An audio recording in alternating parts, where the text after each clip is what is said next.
দাঁড়িপাল্লার স্লোগানে উত্তাল ট্রেন, ঈদের আমেজের মতো ভোট দিতে যাচ্ছে মানুষ। আরও জানাবো, নেত্রকোনায় রাতের আধারে 4 ভোট কেন্দ্রে আগুন। 12 তারিখে নির্বাচন হতে দেওয়া হবে না, শেখ হাসিনার কঠোর হুঁশিয়ারি। এরপর থাকছে নাসির উদ্দিন পাটোয়ারির নির্বাচনী ক্যাম্পে হামলা, সিসিটিভি ফুটেজে মিলল মির্জা আব্বাসের সংশ্লিষ্টতা।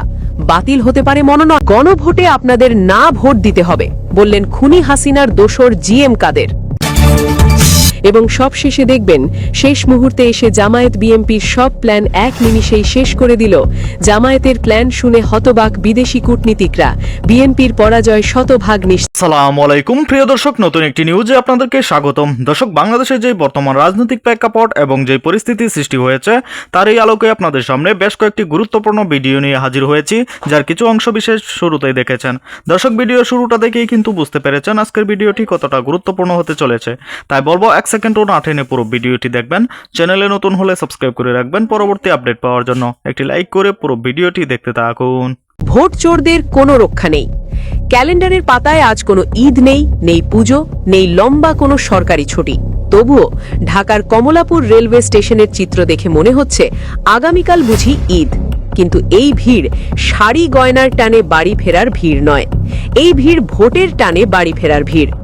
সোশ্যাল মিডিয়ায় ভাইরাল হওয়া একটি ভিডিও বাংলাদেশের রাজনীতির বহুদিনের সমীকরণকে নাড়িয়ে দিয়েছে। ট্রেনের ছাদ থেকে ভেসে আসছে একটাই স্লোগান, দাড়িপাল্লা, দাড়িপাল্লা। অথচ আশ্চর্যের বিষয়, কোথাও কোনো দাড়িওয়ালা নেতা নেই, নেই মাইক, নেই বিরিয়ানি, নেই টাকার প্যাকেট। তবুও মানুষ নিজের পকেট থেকে 500 থেকে 1000 টাকা খরচ করে জীবনের ঝুঁকি নিয়ে ট্রেনের ছাদে চড়ে গ্রামে ফিরছে শুধু একটি ভোট দেওয়ার জন্য। বিশ্লেষকদের মতে, জামায়াতে ইসলামী এখন আর কেবল একটি ক্যাডার নির্ভর দল নয়, তারা রূপ নিয়েছে একটি মাস পিপলস পার্টিতে, একটি গণমানুষের দলে। রাজনীতিতে সাধারণত 2 ধরনের ভিড় দেখা যায়। একটি হলো রেন্টেড ক্রাউড, টাকা দিয়ে গাড়ি ভাড়া করে আনা জনতা। আরেকটি হলো অর্গ্যানিক ক্রাউড, যারা নিজের তাগিদে নিজের টাকায় আসে। কমলাপুরের এই দৃশ্য স্পষ্টতই দ্বিতীয়টির দিকেই ইঙ্গিত করে। ভিডিওতে দেখা যাচ্ছে শ্রমিক, ছাত্র, ডেলিভারি রাইডার থেকে শুরু করে সাধারণ চাকরিজীবী সবার কণ্ঠে একই স্লোগান, তাদের চোখে মুখে এক অদ্ভুত দৃঢ়তা। তারা বলছে, সারা বছর যারা লুটপাট করে খেয়েছে তাদের বিদায় করতেই আমরা যাচ্ছি। দীর্ঘদিন ধরে তৃণমূল পর্যায়ে সমাজসেবা, চ্যারিটি আর বিপদের সময় মানুষের পাশে দাঁড়ানোর যে কাজ জামায়াত করে এসেছে, আজ তারই রিটার্ন অন ইনভেস্টমেন্ট তারা পাচ্ছে। এই মানুষগুলো কোনো বড় নেতার ভাষণ শুনতে যাচ্ছে না, তারা যাচ্ছে তাদের বিশ্বাস, তাদের আইডিওলজিকে বিজয়ী করতে। ভিডিওর ব্যাকগ্রাউন্ডে বাজতে থাকা জামায়াতের নির্বাচনী গানটি যেন আরও বেশি প্রাসঙ্গিক হয়ে ওঠে। সাধারণ মানুষের কাছে যাও, একটু অতি তুমি টের পাও কার পাশা গেছে, কার টেবিলে, খেলা যে চলছে কোন লেভেলে। সত্যি তো, ঢাকার এসি রুমে বসে যারা পলিটিক্যাল চার্ট আঁকছেন তারা হয়তো টের পাচ্ছেন না মাঠের খেলা ইতোমধ্যেই লেভেল চেঞ্জ হয়ে গেছে। সাধারণ মানুষ যখন স্বতঃস্ফূর্তভাবে কোনো প্রতীকের স্লোগান দেয়, তখন বুঝে নিতে হবে সেই প্রতীক তাদের আস্থার জায়গায় পৌঁছে গেছে। ট্রেনের ছাদে বসে স্লোগান দেওয়া এই মানুষগুলোই আসল ওপিনিয়ন মেকার।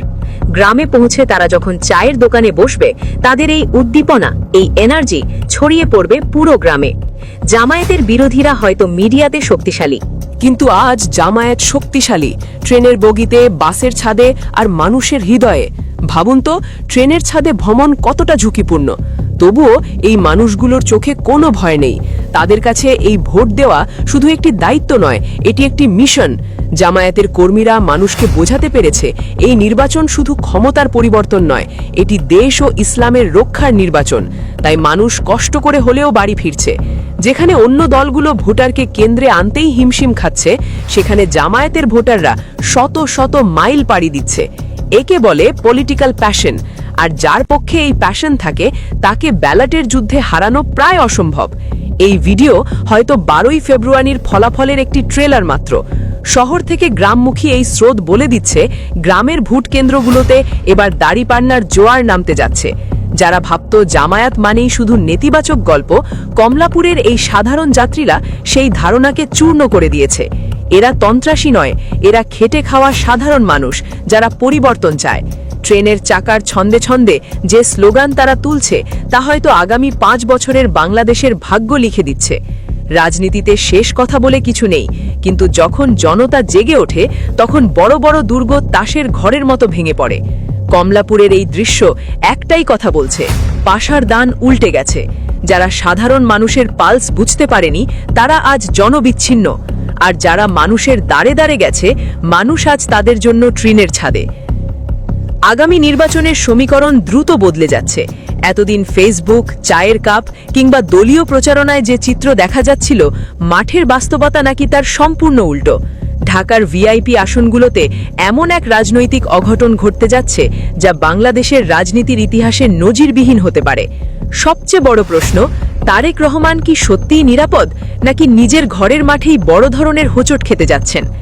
আজকের এই বিশ্লেষণ আপনার রাজনৈতিক চিন্তাভাবনায় বড়সড় ধাক্কা দেবে, কারণ আজ আলোচনা হবে সোচ্চার নামের একটি সংস্থার গোপন প্রি ইলেকশন জরিপ নিয়ে। সোচ্চার কোনো সাধারণ সংস্থা নয়। এর আগে দেশের 5টি বড় বিশ্ববিদ্যালয় নির্বাচনে তাদের জরিপ ফলাফল প্রায় হুবহু মিলে গেছে। তাদের ঘোষিত অ্যাকুরেসি রেট 99%। সেই সংস্থাই এবার ঢাকার 4টি অত্যন্ত গুরুত্বপূর্ণ বা ভিআইপি আসনের জরিপ প্রকাশ করেছে। আর সেই ফলাফল প্রকাশের পর রাজনীতির আন্দরমহলে কার্যত ভূমিকম্প শুরু হয়েছে।